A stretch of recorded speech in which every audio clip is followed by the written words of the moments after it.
Well, good evening. Let's get started. So today I'll cover Chapter 2, Organizational Renewal and the Challenge of Change. I think, yeah, can someone get the door? So last lecture, I went overtime. So I only had like 33 slides, and usually in about a minute per slide, yet I went 10 minutes overtime. And I want to ask you why, and I also kind of put up a hint there. Why did we go overtime? Yeah, so I have 75 minutes to lecture. Last lecture, I went overtime, so there's another 10 minutes of tape of me talking, so I went overtime by 10 minutes for some reason. And I had 33 slides, so why didn't that only take me 33 minutes when I know my rate of speaking average is about a slide a minute?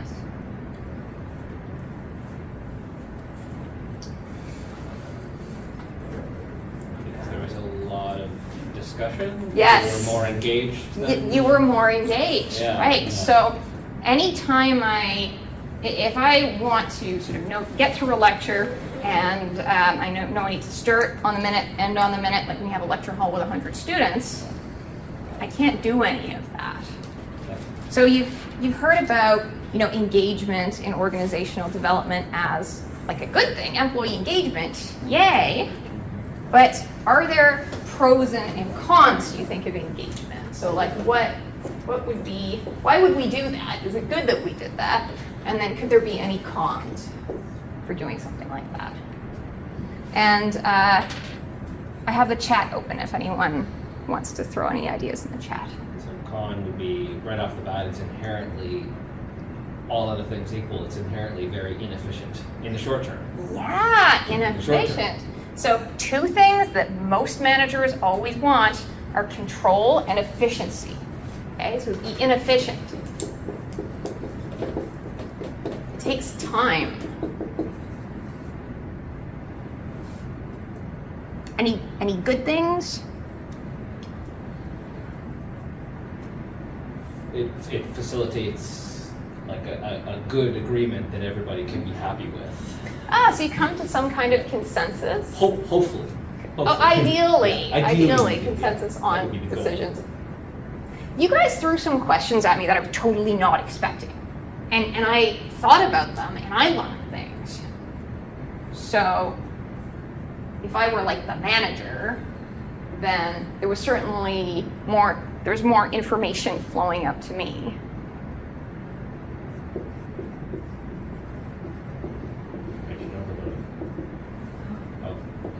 Yeah, so I just heard some things I didn't expect that I didn't know about that I didn't know you wanted. Threw some ideas at me.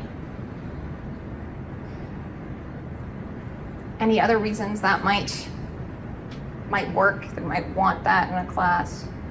Well, I think it can lead to some really interesting and creative solutions to problems. Yeah, I think so. There's collaboration. Yeah.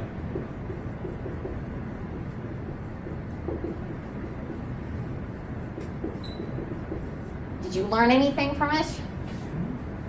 You can say no. I can't remember exactly what we were talking about. We sort of talked about the psychological contract activity and then the things that you guys had posted, and I read over those, and we had some dialogue about it. Getting to know your peers. Yeah, so that's part of, it's there's kind of a team development thing there.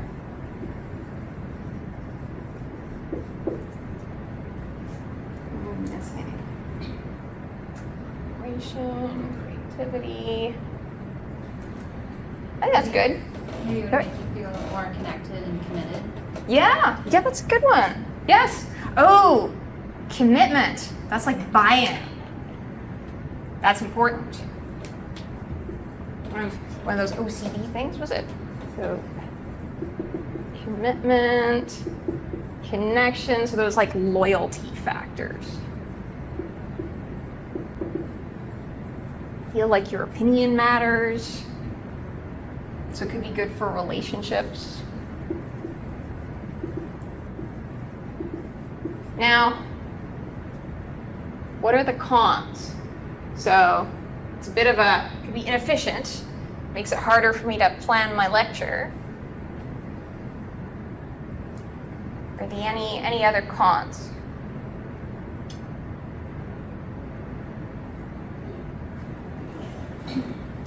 Ambiguity, like if, like probably what I'll do right now, if there's a question or a response that doesn't really, it's hard to follow. Yeah. Would, Oh. and then you take the time, and then you have to take Then I that have to time think and- about it. Exactly. So, yeah, so things happen that are unexpected and unplanned for. And that means that I have less control. I might like control. Yeah. So less gives you more control because you might say things like, I'd like you to respect my boundaries. That gives you more control, right? So it creates less control kind of for management or whoever's on the top, right? Might give nobody any control if it's not coordinated and facilitated well, though. And, oh, that it could be done badly. That's a Could just really be good chaos, one. right? It could be Yeah. just chaos. Could be iatrogenic, which is a word I'm going to put not on this test, but one test because it's so important. Iatrogenic. Sometimes the interventions we come up with that look good and sound good actually cause harm. So there's a way, that's a brilliant point, that could be done badly and cause harm and just confuse you more. What else? Assume that maybe I have a big ego. Maybe it would mean conflict. Yeah, so it could lead to conflict. Like between you guys, you could discover that you have different expectations. Conflict, so kind of like in the team, like maybe class is like a team. Maybe it's not. It could actually work against equity and fairness in a way for certain groups of people, particularly those who are not inclined to engage. Oh yeah, so it could, yeah, there could be sort of systems of inequality. It might sort of privilege the extroverts who Right. are like, Mhm, and right. these are the 5 things I want, and they're representing their group, except you Yeah. didn't talk to the introvert. Yeah, Yeah. we had this big open discussion, but 20% of the group was introverted or had anxiety problems or Yeah. something. They just were not engaged. They were So not that engaged. goes back to it being iatrogenic, and it could be iatrogenic because it's not done well, and maybe one way we need to do it is to know that everyone's been included, and some people might not be well represented. So there could be representation issues, right? It's biased towards extroverts. Yeah, those are ways that it could be iatrogenic. We have the same problems that you have with democracy, really. It doesn't Yeah. really work, but it's better than the alternative. Yeah. But now let's say that I like being in charge and I have a bit of an ego. What risks could there be to me?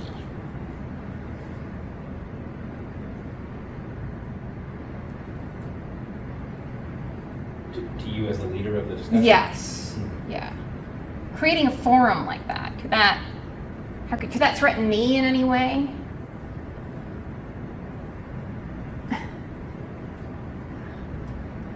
Oh, I see a chat from a student who said that things could be off topic. Yes, someone could say things that's a off topic, and that would go back to inefficiency. So one way that it's inefficient is that it could be not well planned. I'm not sure how to summarize it. I know what you're saying. Thanks. Okay. You guys could call me out. You could criticize me. You could point to something that I did wrong. You could embarrass me. Those are considerations for leaders.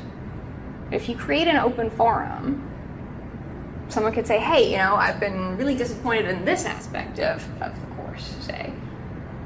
Or we agreed that you'd respect my boundaries, and I don't feel like my boundaries have been respected.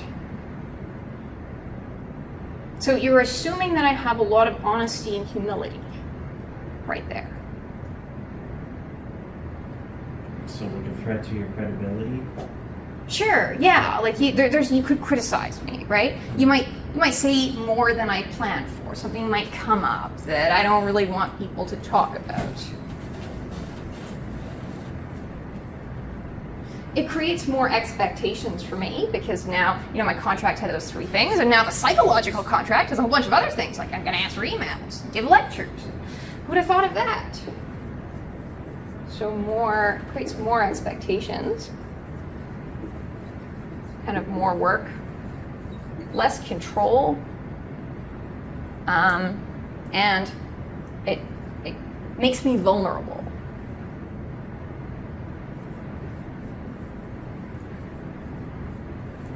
And does it make you vulnerable? How do you know that if you say something critical or call something out, I'm not going to retaliate against you somehow?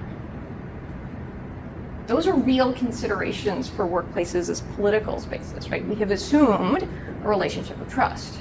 You don't always have that. Even with somebody who acts like it's a safe space. So, engagement, it's great. There are pros. There are cons or risks to be aware of and to manage. And that's the case for all kind of interventions. Now this isn't working. All right, so organizations are often in a dynamic environment where there's a lot of pressure on them to change, and that can come from many external sources. We talked about all those different stakeholders that an organization has. Market conditions change. Okay, there's globalization. Competitors innovate and come up with different products. Right? Sometimes you need to downsize. Sometimes you need to flatten a structure. Okay? So this is all just to say there's a lot of pressure on managers to be adaptive that are coming from all different directions. So we have organizational transformation and organizational development. As you can see, this is a Virgin slide from the textbook publisher. That's what they come looking like. Anyone know the difference between organizational development and organizational transformation? Organizational development is planned and coordinated over as a process, whereas transformation is sort of a thing that happens. Yes. So exactly what you said. So organizational transformation is like when COVID happened and the university had to go virtual in like a week, and we hadn't done that before. It's unplanned, rapid change that you do for survival. So with SMU going virtual, we didn't see that coming, but we had to make it happen somehow. There was a lot of scrambling, and we were not ready, and we ran into a lot of problems that could have been prevented had we, say, invested in a digital learning strategy earlier, which probably would have been a good idea. And like you said, so organizational development needs someone to have some foresight, because it's a gradual, slower evolution. It is about planned change on a large scale. The fact that it is planned is a cue that it's led from the top. And it modifies the total organization at the system level, or at least major parts of it.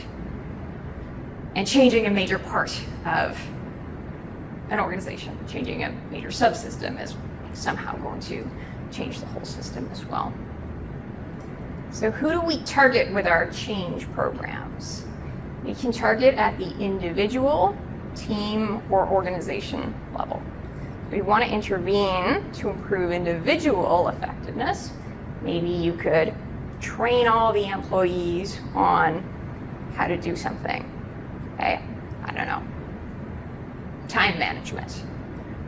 You might train them on their interpersonal skills. Often if somebody's being trained at an individual level, it's leadership. So in IO psychology, you have all this executive coaching, but you don't see coaching for lower level employees so much. Or you can intervene at the level of a team. And then you're looking at what the team does. So you could look at their activities. You could change how they approach them, what they're doing, who does what. You can also talk about team process. So how are interpersonal dynamics working in the team? Who makes decisions? How does the communication work? And you can improve your problem solving and your conflict management skills. And then you could have interventions at the organizational levels. That's where you focus on the total system or at least a major subsystem. And you look at changes in structure, in management, in technology. So let's jump into the socio-technical system. According to this model, there are 5 systems. And management is the one system that rules them all. When things are working effectively, right? A lot of what these models that you're learning about assume function, but as you know from chapter 1, most organizations are at least a little dysfunctional. So ideally, management knows what's going on and is coordinating the different units. Okay? In practice, that might be a little different. What other system do we have there? The technical subsystem, structural subsystem, psychosocial subsystem, and goals and values. I'll go over those in more detail right now. So the goals and values subsystem refers to the basic mission and vision of the organization. What is that, I hear you ask? The mission is a basic framework in which organization members kind of know what we're trying to do. So maybe your company makes widgets. Maybe it makes shoes for women. Like, what do we do? Who do we serve? So you can see the mission of SMU there. Okay, so the mission is to offer academic programs at different levels. That's kind of what we do as a university. Give classes like this one. We do research, and then we publish it. And then the other thing we do is have community partnerships. Then the vision is more long range. I would say if you compared it to individual career development terms, it's like an individual calling. Okay. So it answers the question, what are you trying to do for the greater good? And SMU says that we will be the university of choice for aspiring citizens of the world. Can you unpack that one for me?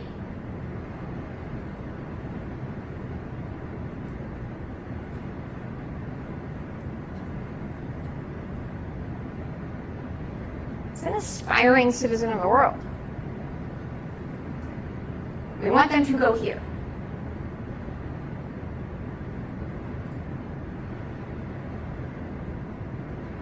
And not to down.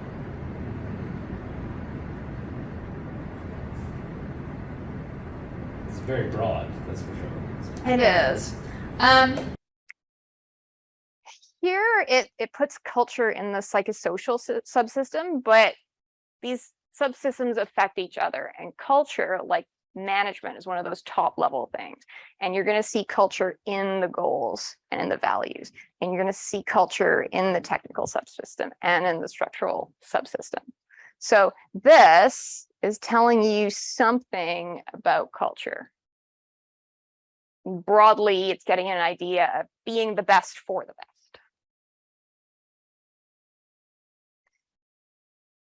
The technical subsystem is kind of about what you're doing and what are you using to do it. So I am giving this lecture, and here I have a whiteboard and some pens, and there's this computer terminal, and there's that guy I have to call for help every single time on that phone over there. Okay, that's the technical subsystem. But culture is going to affect that. So if we have a culture that has high power distance, kind of into power, you're going to see that in the way the technical subsystem is arranged. So in the way, let's say I'm standing in front of you at this lectern, and your seats are all facing me, and it would not be easy for you to make a circle. There could be other classroom designs that are more accessible or that show more equality. What I'm trying to say is that culture is going to be something that you can read from what we call artifacts, from the things we see around us. The structural subsystem refers to like the formal organizational design, the policies and the procedures. So in an organization, you say, you know, there's the president, and you know, like what Shripad was drawing on the board, there's the, you know, the vice president of this and the vice president of that, and then under this person there's a director, and yeah, okay, that is part of the structural subsystem. And then you could go on the university website and find a whole bunch of HR policies. So there could be some kind of policy for leaves. Maybe there's a policy about respectful workplaces. And you're going to see culture in the policies. So if we have a respectful workplace, you then ask, how do they define respect? What does respect look like? To whom? Who did you include in the definition? Okay, so culture is going to be reflected in all those different subsystems. And then say procedures. So if I detect an academic integrity violation, there's rules about what I do. So I'm not allowed to talk to the student about it. It has to get reported, and then they handle it, make a decision. Like there's a committee for that. There's a process. The psychosocial subsystem refers to the network of social relationships and the behavioral patterns of members. About relationships and how we act together. You can have an organizational chart, and that tells you important things about who's who and who has power over who and who reports to who, but relationships might run a little differently. So if the president is best friends with this person has way more power than is shown on the organizational chart. And maybe the president has a secretary who gatekeeps these people and therefore is also quite powerful.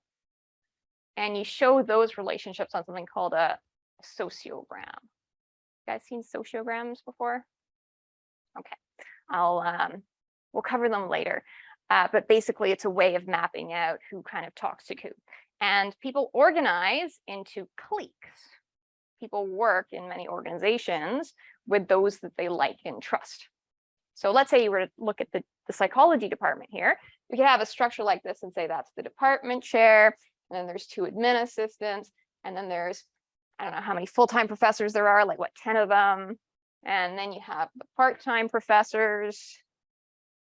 But is that really the way the department works, right? Maybe we work in little groups, and maybe there's some full-time professors that work with me, and I'm on a committee with the department chair, and maybe these 3 people work together in a group, and those 4 people work together in a group, and maybe these 2 groups don't like each other, and that is how office politics is born. Okay, so you need to know both. It's not enough to just know that. And I think we've talked about the managerial subsystem. It should be uniting and controlling them all towards the basic mission, towards getting students through their programs, getting papers published, and doing nice things with the community. Brings me to renewal, which is the subject of the chapter, as we've made the point that organizations are in this dynamic environment, and they always need to be changing or ready to change. So renewal refers to how organizations adapt, and it's defined in your text as an ongoing process of building innovation and adaptation into the organization. So you have an organization, and maybe there's some department, I don't know, that's looking at change programs and thinking about how we could do things differently, running pilots to see if they work. But that should be kind of part of the system somehow. What I have there is a Maori symbol for renewal, and it's the koru. And you see it in a lot of their jewelry. And it's based on the unfurling sort of frond, right? Like I think we call it a fiddlehead here. I don't go outside very much. So symbolize. Ferns look the same. Sorry? Ferns. Yes. Yeah. Yes. So it's a motif, and it symbolizes growth and also staying true to some point of origin. there are some words that we're hearing a lot of that I want to pin down a little, because I think that sometimes they get used quite loosely. So words like adapt and adaptation, adaptive, adaptability, success, and resilience. Those all mean different things. So the word adapt is a verb. It means to change, but not any old change. It's change in a direction that makes the fit between the thing, the person, the organization, the animal, and its environment better, not worse, so that it can survive and perform. Okay, that's what it means to adapt. For change itself to be adaptive, there needs to be a good reason for change. Sometimes there isn't, and in that context, not changing is just fine. Okay? If it ain't broke, don't fix it. So crocodiles come down from the Jurassic period. They're not really doing anything differently from then, and that's okay. And then you have goblin sharks. See, they're quite attractive.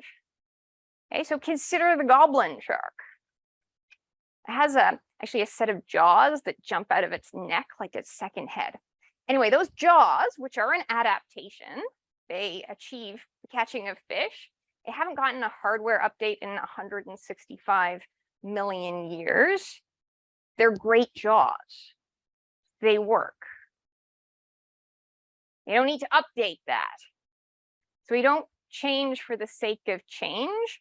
We change because we need to change, because what the organization is doing, say the way it perceives and addresses problems, isn't working anymore, or could be working a lot better than it is.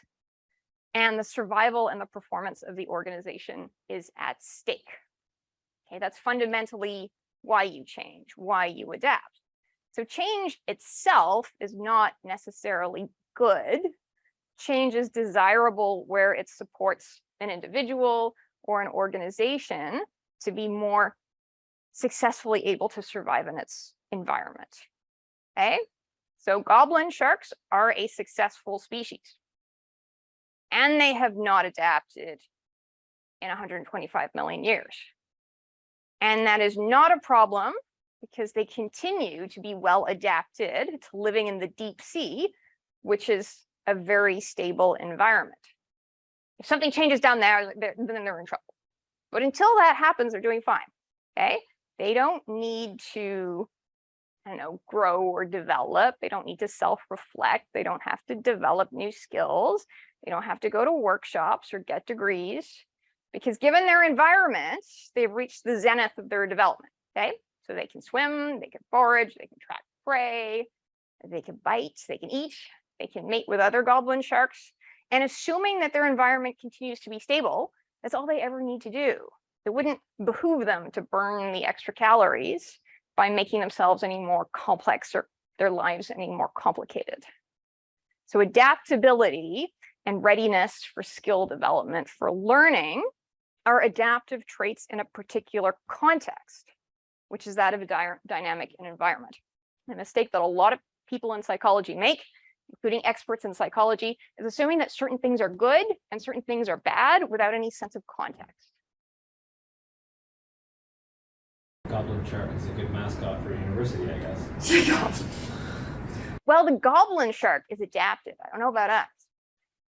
Now, the word adaptive is an adjective, and it means that something helps you get the result you want.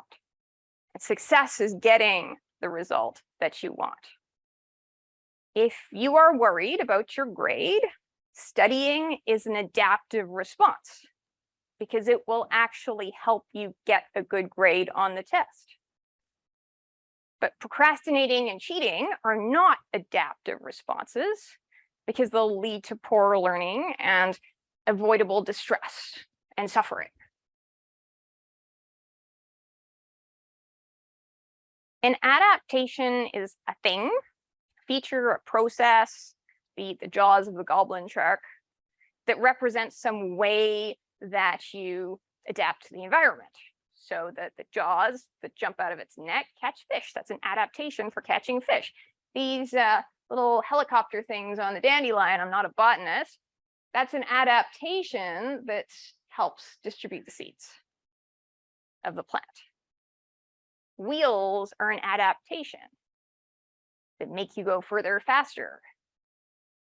But adaptations always refer to a context. So bicycles and bicycle wheels are adapted to these nice, smooth, flat surfaces. But that doesn't work if your context involves a lot of mud and a lot of weight. So then a tank has another adaptation over the wheels. That's the track. But you probably wouldn't want that on your bicycle. Okay. Not all adaptations are adaptive. Okay. Drinking alcohol is an adaptation to feeling sad and lonely. And in the short term, it might make you feel better and have fun. Okay, it's an adaptation. When you look at our culture of partying, people have to pre-drink and then they have to drink when they get there so that they can dance. It's an adaptation to not knowing how to have fun or feel bad. But in the long term, big picture, alcohol use is not an adaptive response to any kind of distress. It doesn't really make things better. It just causes more problems. So just because something is an adaptation doesn't mean that it's good. There are maladaptive responses. They still represent attempts to adapt. They're still adaptations, but they can be ineffective or harmful. So maladaptive is still an adaptation. Just a bad one. Yeah, okay. It is maladaptive. Maladaptive. We're using Yeah. the adjective. A maladaptation. Yeah. Okay. And this came up for me because I was speaking to a counseling student the other day, and she was saying how in her counseling program, like she felt like you couldn't criticize alcohol use disorder because that's supposed to be like, you can't say that it's maladaptive. And I was like, yes, it is maladaptive. But I think what they're focused on is the fact that it works for somebody for some reason, and we can be compassionate for that. But no, sorry, that's not a prudent response. So what characterizes the most successful and resilient species on Earth, that includes us and grass and dandelions and ants, and that's a tardigrade. Isn't it kind of cute? It's in water. They're everywhere. It's like an air mattress. It does, isn't it? Hey? So what characterizes these incredibly well spread and resilient species is a characteristic of adaptability. So adaptability is your ability, your capacity, your skill to adapt. Goblin sharks might be in trouble if things change because I don't figure they have a lot of cognitive capacity to adapt. But as long as nothing changes, that's not a problem. But humans are incredibly adaptive. And if there's some major shock in the environment, we can figure something out. So think of how adaptable dandelions are. They have learned to survive around your lawnmower. Think of grass. It grows in all kinds of places. It can grow this high, or you can mow it and it can be that short. And ants, they definitely figure out problems. Okay, those dandelions, they just somehow outwit your lawnmower. Ants have you ever watched ants? They do some really impressive things. Like in that picture, they made a bridge. Incredible. So adaptability refers to your readiness, your capacity to use your resources to respond to challenges in ways that achieve desirable results. That is totally a fill-in-the-blank question on the quiz. So spell those words correctly. It's the readiness, your capacity to use your resources to respond in ways that get you the results you want. It's not enough for something just to be a resource, right? Let's say your resource here is student services, counseling center. Well, what if you don't know how to use it? What if they don't have very good counselors? They do, by the way, but still, there's a way that maybe you could misuse that resource or find that it harms you. Let's say you have money, you have $5,000. Well, if you spent that on really healthy groceries, that could help you get the desirable result of health, but you could spend it on crystal meth. And too often in psychology, we assume that just because there's a resource, it is good. Just because someone has a resource, it is good. No, that's not enough. You also need to be able to use it prudently and to have a goal towards which you are using it. Success means that you achieve the goal, but you could ask whether the successful outcome is itself adaptive in some larger context. Was it a good goal? Is a successful suicide attempt a good thing?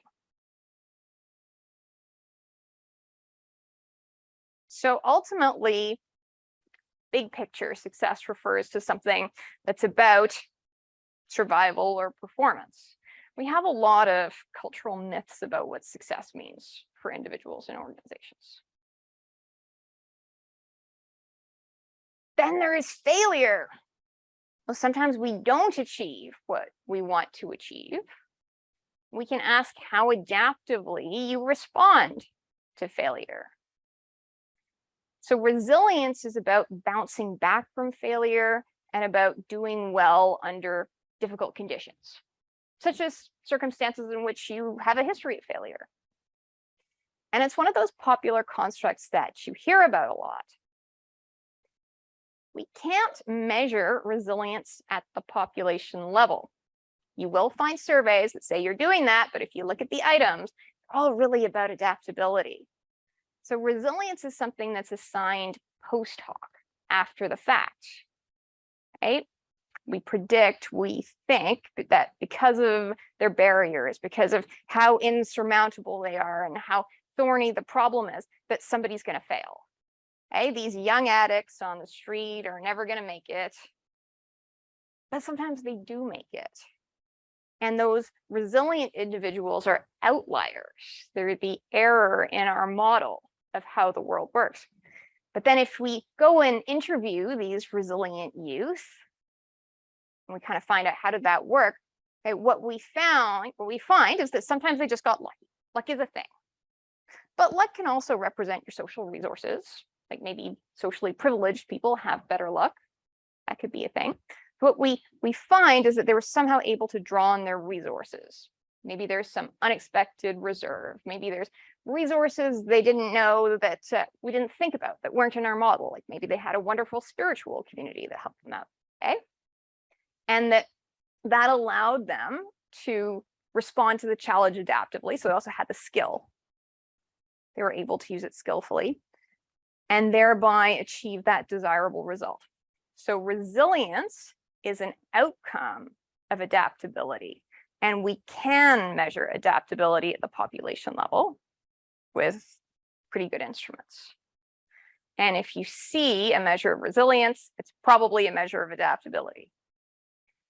Now, you'll often hear employers, organizations saying they want, say, a resilient workforce. And SMU actually does this. These are our core values from the university website. What does that mean? So we value intercultural competence, we value engagement. We want people to demonstrate resilience.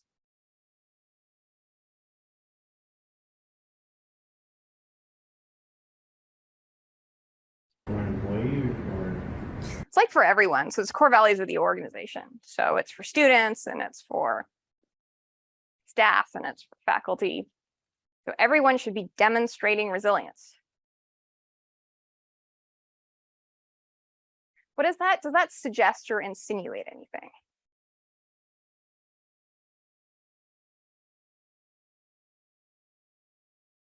If you come here, Almost insinuates like a rigidity or stubbornness as opposed to adaptability.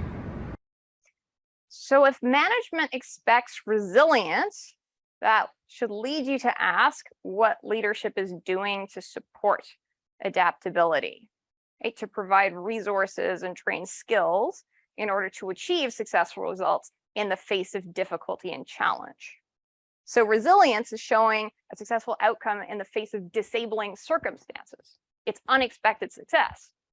It's saying we expect you to be successful unexpectedly in the face of disabling circumstances. Bit of a red flag, okay? How employers talk about resilience. So otherwise, if you don't do that, it puts all the onus on the organization member to take some kind of personal responsibility for overcoming barriers and being successful. Okay, so if you're talking about disabling environments, circumstances, difficult circumstances, then the next thing you wonder about with the system is what's the social or what's the institutional responsibility for how people navigate those circumstances and come through them successfully. What resources do they have? What resources are we providing? What training are we providing on how to use those resources? But just kind of being like, we expect resilience. I don't know about that. Okay. According to this model, there's 4 ways that organizations adapt to change, and it's a 2x2. So organizations have a characteristic environment, and some environments, some problems that organization solves are more stable than others. So at a university, if you're teaching students philosophy, the way we do that now is a bit different from the way we did it in the Middle Ages, but it still involves lectures and books and libraries, and it's kind of similar. But if the problem is how people talk to each other in a community, how you talk to your friends, well, 500 years ago, that was very different because you had to walk up to your friend and talk to them. And now you don't have to do that. Right now you can send a message, you can send a video message. Because of technological change, the way you solve that problem is a lot less stable than, say, giving a philosophy lecture. Okay, so organizational culture is an outcome of how an organization has learned to solve a problem over time. Some problems are more stable over some time periods. Some problems are a lot less stable. And that can represent innovation in the environment or what other players are in the environment. Okay, so on one axis, you have stability. And then on the other axis, you have kind of what they call adaptive orientation. So you have a culture, and some cultures are more conservative and some are more interested in change, more open to it. So we'll call that the adaptive orientation. If you're in an environment in a very stable environment, that's what you're used to, and your adaptive orientation is low, then this predicts that you'll have what they call sluggish thermostat management. And that means that if there's a need for change, the organization won't handle that well. It'll be very slow to change. It won't be very good at doing that. These organizations tend to develop bureaucracies that are centralized. And management that's been doing the same thing for the same time for the last 100 years tends to be very focused on minimizing risk. Maybe legal risk, reputational risk. It's more about controlling risk than it is about innovating, which could be risky. Now, let's say that you are in that same more stable kind of environment, but you're into change and you're open to that. You have an attitude towards it that is ready. Well, then this model predicts that you end up with something called satisficing management, and that kind of change making is concentrated at the top, and the organization will be able to react, but not as quickly as organizations that are used to being in an environment that's much more dynamic.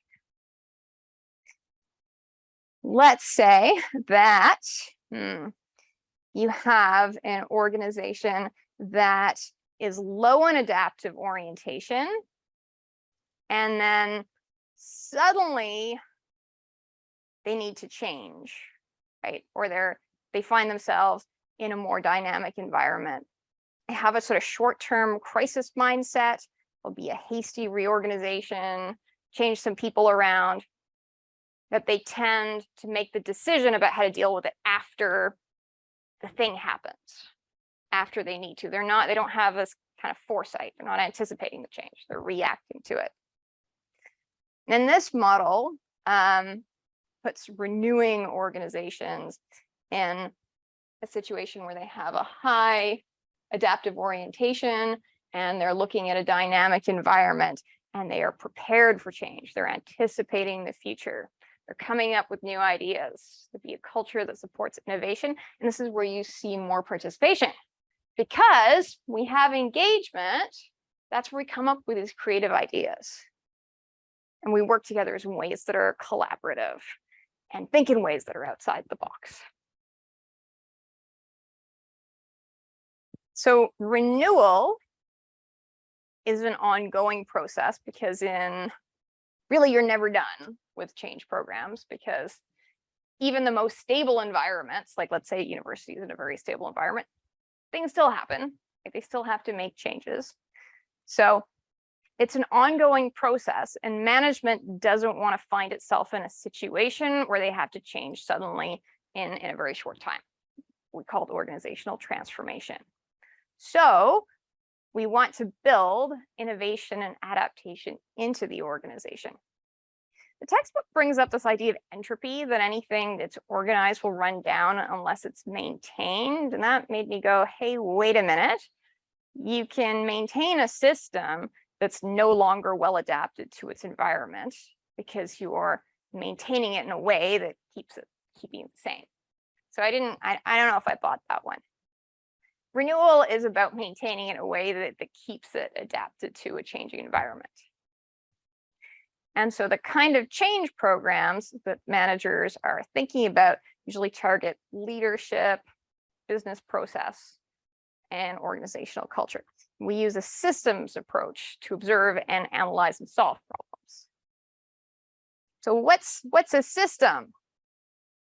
So a system is a set of interrelated parts unified by design to achieve some purpose or goal. So if the university wants to achieve the goal of producing undergraduate degrees, that's like one of the three things in its mission. Well, we have different parts of the organization help you do that. So there's the faculties, there's the departments, there's the registrar's office, there's student services, and their relationships between those parts. So I have to send your grades to the people in the registrar's office. The whole system is supposed to be designed to accomplish this mission. So we should all kind of get that the point is to graduate students or do research or have community partnerships. And there's an established arrangement to the elements of the system. You know, I know that I have to report this to the department chair and that to the secretary. And if a student has distress, I know that then I have to direct them to go to student services. There's established roles and relationships and ways of doing things. The organization's overall objectives are supposed to be more important than any of the objectives of any of the elements. So the organization has as a whole, has a goal of graduating students, but we can't put, say, the interests of a single department ahead of that. So how do the interests of faculty align with that interest of the organization? And the interests of the faculty members, the professors, shouldn't be more important than the goal of the organization. Otherwise, you might have considerable dysfunction. Could that actually happen?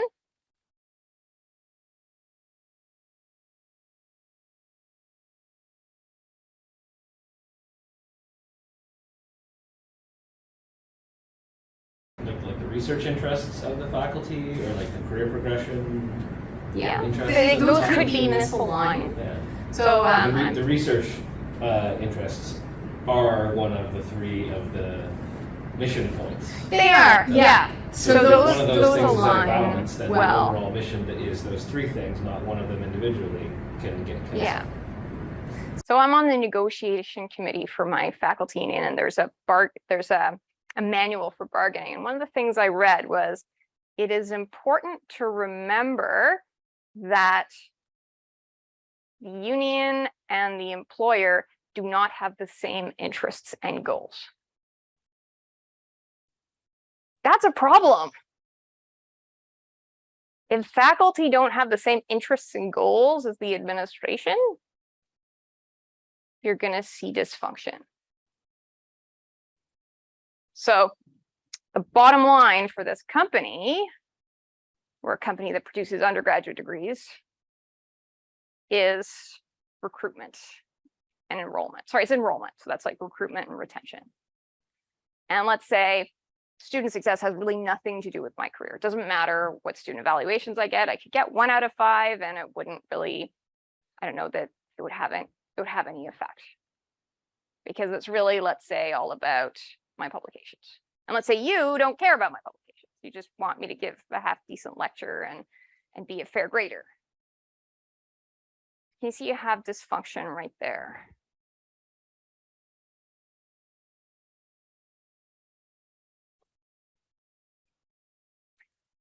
Okay, so all systems are open systems. There's no such thing as a closed system.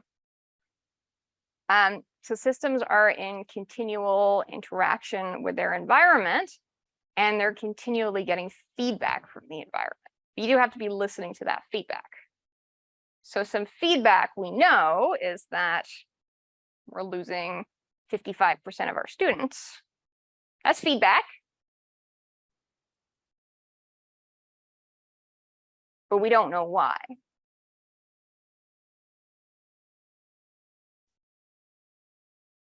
There was something that came up in the book that I thought was a little confusing. It was the horizontal systems approach. And what I think they're getting at here is that sometimes they take a really hierarchical organization and you want to flatten it. The flattening would be based on processes. So you would look at what are the key processes in the organization. Okay, you need some people to lecture. Okay, you need some people to work in the library. You need some people in research or some people in development. And then those processes are run by teams. So would the power be more equally distributed then? Yes. That's the point of flattening an organization. But now I'm starting to think, what are the ways that could fail? And I wonder if you could have, one department be much more powerful than the other.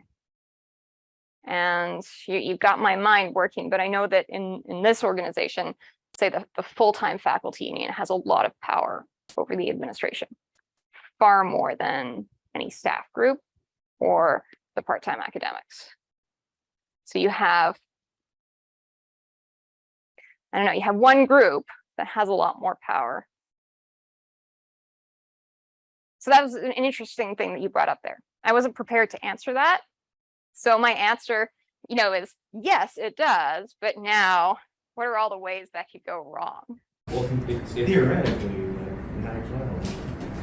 if the system has a cultural aspect that is favors competitiveness, if you break it into teams, you're actually just making it easier for the whole system to collapse in on itself potentially, because they're just competing with each other. Oh, interesting. Whereas if there's sort of a leader, departments, more of a a set structure like that, they can define the goals, and then those people, have to follow the rules more. Whereas if it's broken up into teams and there's more freedom, if the So you're saying it could be like a lack of coordination. yeah. So a good management would be able to coordinate all those teams, and those teams would have to work together. We call that intergroup relations. So research has to work with development, and at some point you have to get all of them at the table together. Yeah. So the head of the research team is there with the head of the development. Yeah. It could take a lot of time. But if they're broken Yeah. up into those sub teams, the development, the research, and that's not coordinated well, or the people are not, they don't have a collaborative attitude towards it. They're not facing the same direction, so to speak. It could actually be destructive and certainly less efficient. You are very right. So a highly performing system has a good strategy. They think through problems like that. Okay? And they need to understand their market very well. They have to work all of that into a good design. They have to have a culture that supports working that way and a focus on results. But the broader culture outside the organization have a big impact as well. I mean, capitalism has a very be the best, be better, beat up the competition kind of attitude. Mm-hmm. So maybe teams in a corporation in China, or somewhere in the east might behave differently than one with the same structure in the West. Yes. So the organization's culture could be reflecting wider cultural patterns in society, and those could be functional or dysfunctional. Yeah. I agree.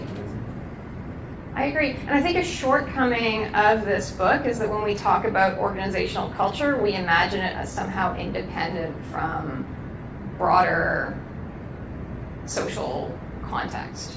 So that's good to think of. Yeah. Discussion can get out of hand pretty quickly if you start talking about the whole context. Yeah. You can't tackle that in a classroom. But it shows you how, how much more complicated things are, and I think that's good to know. So an issue that I see a lot of in psychology is that there's an assumption that certain behaviors, certain traits, certain ways of doing things are good and positive, and some of them are bad and negative. But really, if you understand context, then sometimes in order to solve a certain problem, you do things a certain way. And so there's no one best management style. It depends on the context and it depends on the circumstances. And having that really big picture understanding of context. So that leads us to a contingency approach. I'm going to segue into talking about culture because that's our next lecture, with a question about freedom of speech. So as a member of an organization, a workplace, a school, a volunteer organization, do you have freedom of speech?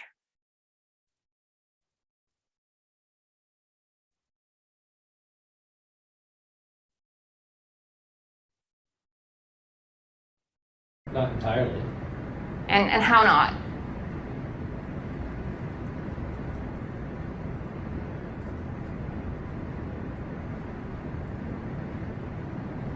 Well, you're being evaluated as a student based on some predetermined criteria. So Exactly. right there, you couldn't possibly have free speech, and you shouldn't. So there's any necessarily. So what I'm getting from that is that there is some kind of a reward system. And it might reflect goals, like what I think you should learn is what I think you should say. And it might reflect values, culture.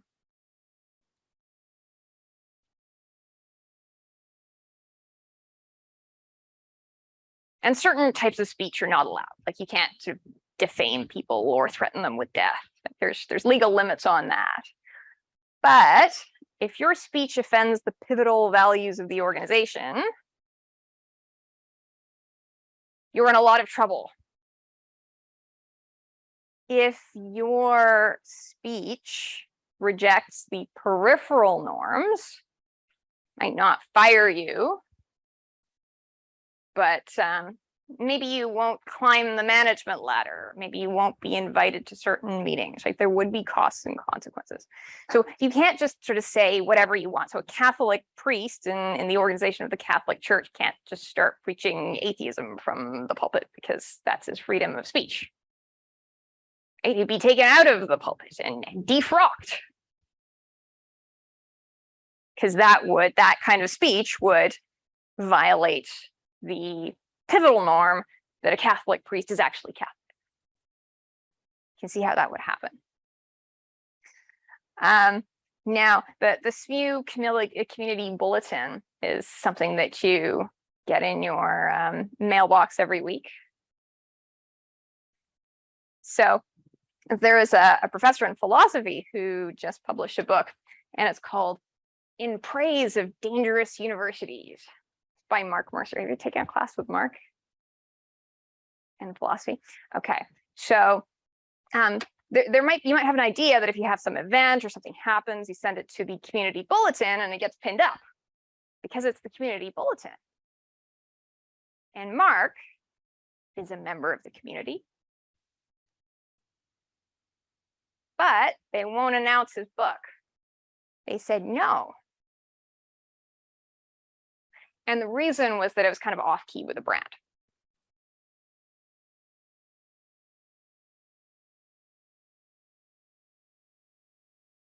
So in publishing that, he didn't violate any pivotal norms, right? If he had published something that was plagiarized from another academic, that you can't do that.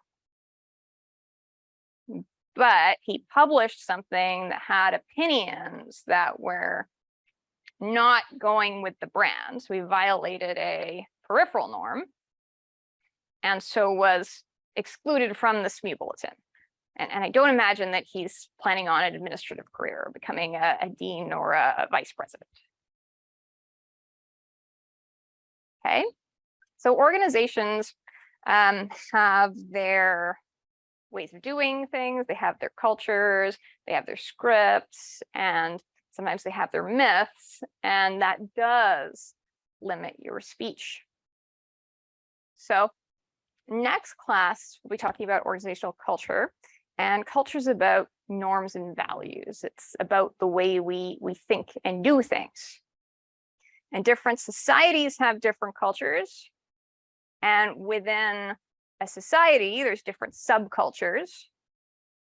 Different organizations have different overall cultures, but within an organization, especially as a large one, there are different subcultures. So at a university, there's some general bureaucratic academic culture, but within that, there are subcultures. So faculty culture and staff culture are quite different. So staff culture is very service oriented. And so when I say staff, I mean the folks who work for student services, the folks who work in the records office.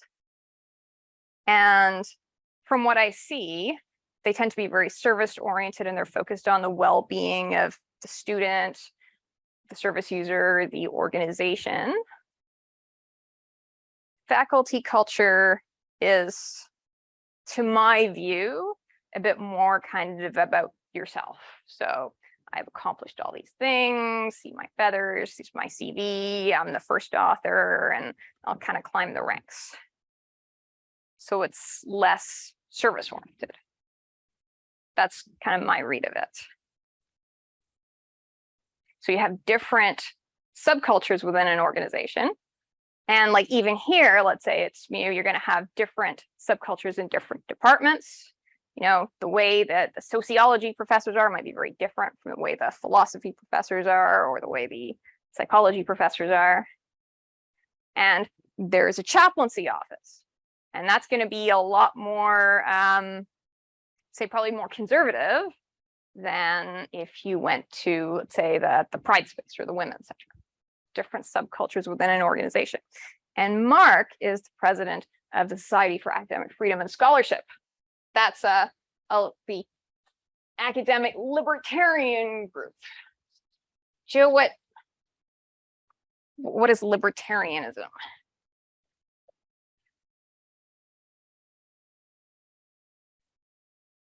Freedom of the individual. Yeah, so I'm kind of give you a political spectrum. So I'm bad at left and right. When I took my driving test, I had to write L and R on my hand so I could remember like which ones they were. But this is right. Let's say we have a right, and then you have a political left, and an organizational culture is going to reflect these. That's why I want you to know at a broad level. And then you can have libertarian, and then you can have authoritarian. And these are about values. Culture is about values. So you said that libertarianism is kind of about the individual. So can you throw some libertarian values at me?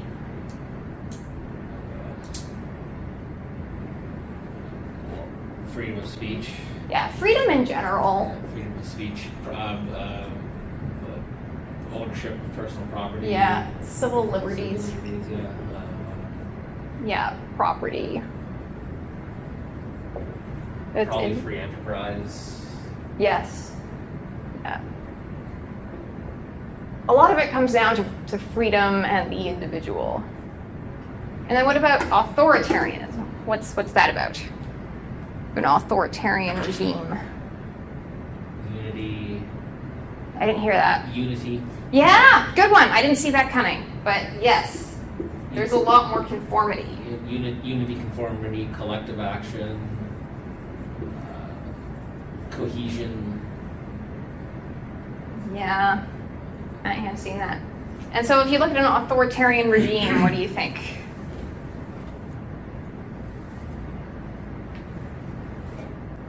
Is power with the individual, or is power with the system or the leader? System. Yeah. So you're going to see more kind of power values, and you'll see hierarchy. I just sort of assumed in Western conversations that authoritarian is bad, basically. What we often don't do is disentangle left-right Yeah. from libertarian, authoritarian, and then from adaptive and maladaptive. There may be some situations in which authoritarian parenting is better, and it's when kids are in an unsafe environment. Authoritative.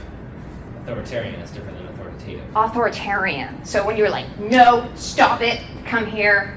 In an unsafe, high-risk environment, you don't sort of like talk about it Okay, and let's right. journal, right? There's no room for that. So adaptive and maladaptive are outside of all of this.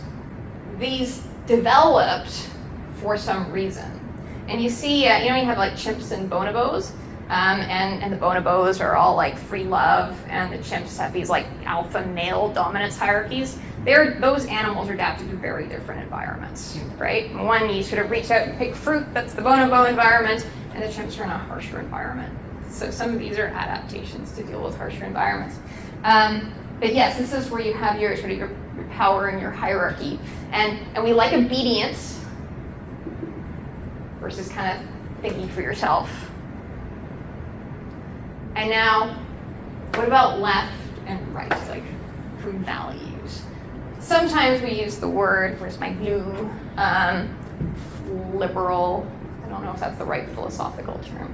Liberal, and sometimes we use conservative.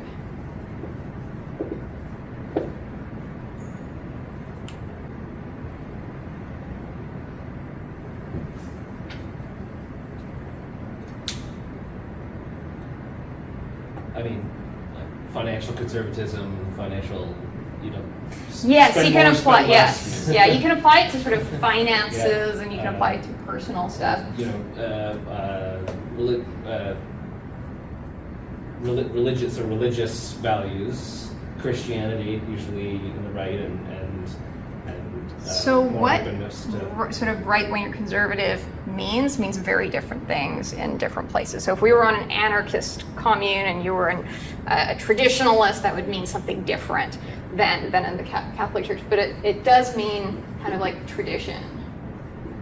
And that means different things. So we're kind of conserving traditions. And it tends, and one of those traditions is hierarchy. And then this tends to be more focused on social equality. So this one is really where the power is. Right? Authoritarian is about someone at the top has the power, and you will obey. And then this is kind of like the older way of doing things. And so this can be about equality and then kind of being open to newer ways of, or different ways of doing things.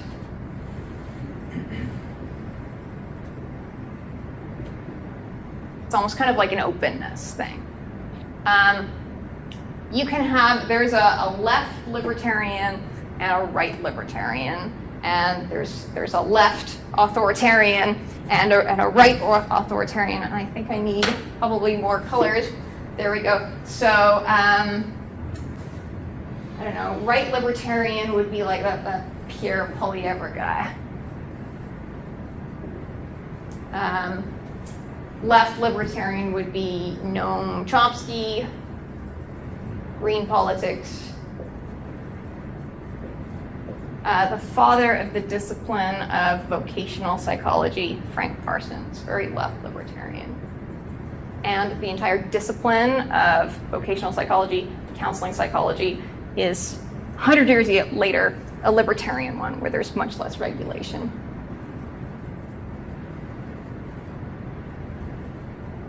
Carl Rogers would be. Sure, probably. Sigmund Freud, I'm the doctor, you're the patient, this is what's wrong with you. More authoritarian. That's much more authoritarian. Authoritarian liberal. So this would be, maybe, I don't know where I put him, honestly, because Well, there's for his time. For now, he's traditionalist, Right, but, but for his time, it probably he was was. definitely liberal. He's a visionary, really. Yeah, so I'm gonna, He's it wrong, really but depends almost everything on he said, he was context. visionary. For today, looking at the way he thought about like gender, we'd say like he was really conservative, but not for his day, right? For his day, he was talking about sex. What? Yeah. So that's interesting. You have a good understanding of context. I don't see a lot of that. Thank you. Do you the one with management experience? Yeah. Oh, interesting. Yeah. Okay. I just waste a lot of time thinking about stuff too. Oh, good. Okay. And then right authoritarian, maybe we would have like Vladimir Putin. Thinking of examples. He's right of right because he's trying to go back to the way things used to be. Yes. So he's a good one for a right authoritarian quadrant. And then, left authoritarians. What do they look like?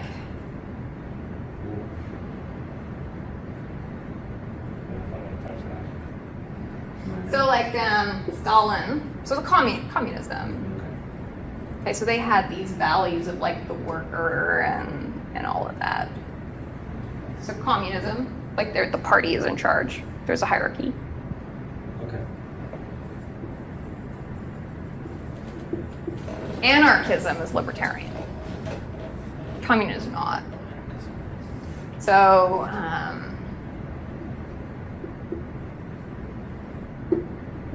he's doing these things for the people, not for the elites. The irony, as George Orwell pointed out, is that they themselves become the elites. Have you read Animal Farm? No, you haven't read Animal Farm? It's on my list. Oh my gosh, read Animal Farm. I had to read it when I was in high school. And who has read Animal Farm? You have what kind of no, we should spoil it for him. Go ahead. No, that's fine. Yeah. You know what? The book Well, is I know what just too happened damn good. with Stalin. He basically killed all the elite and became the elite. That's Yeah. that. So that's he kind of killed all academics pretty much, didn't he? yeah. So Watch out. yes, but then the Communist Party becomes the ruling elite. And then there's left-wing leaders that had like palaces. I can't remember. Nicolae Ceausescu had some like palace of gold, but they're supposed to be for the people. So you kind of end up into into those issues. Everyone has a blind spot. Yes. So tomorrow at 7 p.m., I'm going to be moderating a panel on freedom of speech at the library. And if you're interested in this, you're welcome to attend. We're going to the Henry House afterwards. I want to put a giant trigger warning on this because SAFs and Civitas are libertarian groups, okay? And all groups have a distinct subculture, and they love to air and debate ideas. And so comments that can legitimately be seen as insensitive or obnoxious will be actively heard and considered, but debating them is welcome and encouraged. I do observe in practices that many folks from marginalized groups don't feel welcome in libertarian spaces, even though we think they should, and don't seem to feel safe objecting. And I think that's because of the wider social context where they might not believe that they're safe to object. So I do see that dynamic. And I reflect that alongside freedom of speech, there's also freedom of association. So if we say things that are obnoxious, maybe people won't come to our events and choose not to associate with people because of things they say. So anyway, I'm acting as a moderator, not a judge, and so privately I may or may not agree with what the panelists say or even have an opinion on it. So I'll just be sort of letting this person speak for 2 minutes and taking this question for the floor kind of thing. Anyway, that's happening tomorrow and you're welcome to attend. Are there any questions or comments? No? Okay, so for next class, please read chapter 3 on organizational culture. And I am now going to stop the recording and am available for informal questions.